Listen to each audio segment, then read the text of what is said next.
This is so awesome. This is so fun. All right. So Charlie, neighbor Tucker here is pulling at the leash. He's a 5-month-old golden. They have not met together. So we just facilitated a meeting. We're gonna use a neighbor's yard, so it's neutral territory. And we're gonna let Tucker go in first, so he gets to sniff things, and we're gonna let him off leash first. There we go.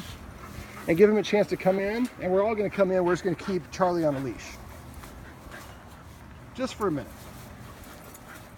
All right, there we go. So we wanna make sure it's latched. Okay. So we wanna let them kind of get a chance to sniff. All right, let's undo the martingale, but don't detach the leash. There you go. It's like, oh, I'm smelling poop. Here. Yes, Charlie, Tucker, I see you, buddy. Tucker actually came to one of my workshops as a puppy. He is much bigger now. All right, let's just drop the leash. She decides to pop a squat herself. I was here. But sometimes, well, that's not marking, that's urination. If it's a little bit, that's more of a letting people know that somebody's here. This is, I needed to go. Now, when I'm bringing two dogs together, if I'm not 100% sure of the dog I'm not 100% sure of, I typically leave on the leash. So that way, just in case something happens, we have the ability, a tool. I don't think that I'm not concerned, otherwise I wouldn't have them together. And the fact that they're kind of they're both doing their own thing. When we let them meet together on the leash, they both wanted to jump up and play on each other. But now it's like, oh, we're in a place we haven't been to before. Charlie. Charlie. No, it's totally fine. I'm perfect with these. Yeah, no problem. So since Charlie was already stopping herself on the leash, and she's showing good social cues, we can let them kind of do their own thing. And this is actually ideal doing it, so thank you to the neighbor for letting us use their backyard because it's neutral territory. But don't you two get the wrong idea. You cannot come back here without permission.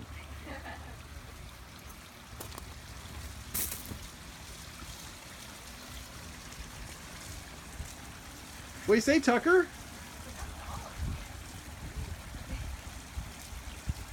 All right, well, this is probably not, I was hoping for a little bit more playing for the footage. Well, no, there we go, might get it right there. So I was getting ready to wrap it up. But, you know, facilitating a good meeting, there we go. That's the play that we were looking for.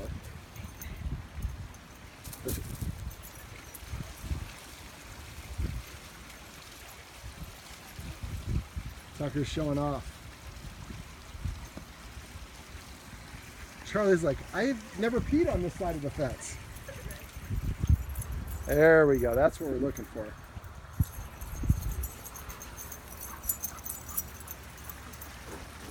So facilitating this sort of initial greeting is great because then this is what they're going to remember the next time they see each other. So you probably have some whining, but it's more, I want to play with that dog as opposed to before you weren't sure what was going on with their interactions. And this is definitely, see how when she laid down, that's a kind of a signal. I want to play with you. Their tails are both down, their ears are back. They have some bounce in their step. They're not hesitant. Clearly not hesitant. So this is a great way to end the session, letting the dogs play. Probably won't take very long for them to wear each other out, especially in this heat.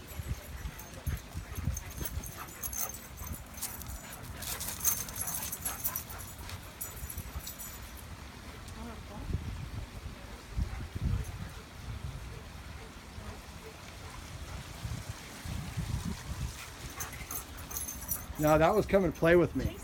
Yeah. So, again, I think it's neutral territory. Now, in your backyard, that may be a little bit different. So if you're you're uncertain, I would take the dogs for a walk together a couple times first before you get them in.